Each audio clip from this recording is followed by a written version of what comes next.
Pemirsa, terima kasih Pian masih bersama kami. Berita selanjutnya mengabarkan, pemerintah pusat mengambil kebijakan untuk memberlakukan syarat PCR negatif COVID-19 untuk penerbangan Jawa Bali.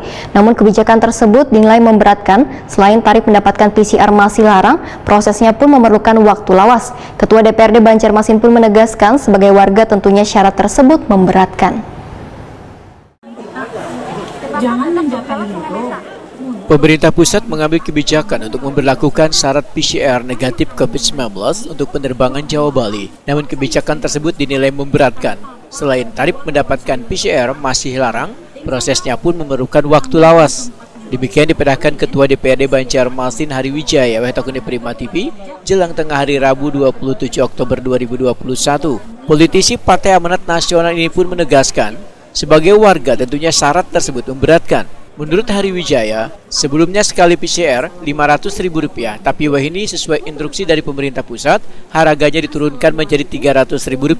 Proses mendapatkan PCR 8 hingga 12 jam dengan masa berlaku 2 kali 24 jam. Hari Wijaya berharap syarat penerbangan dikembalikan dengan surat antigen, selain lebih efisien akurasinya 90% lebih. Selain itu proses antigen waktunya kadalawas hanya kisaran 15 hingga 30 menit. Namun Hari Wijaya mengakui bila ketentuan PCR untuk penerbangan Jawa Bali yang merupakan kebijakan pemerintah pusat adalah untuk menekan keberangkatan sebagai antisipasi penyebaran COVID-19.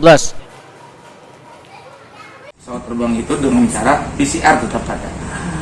Kalau bicara itu sangat memberatkan ke masyarakat, kita pun salah satu masyarakat di Indonesia juga merasa diberatkan. Karena apa?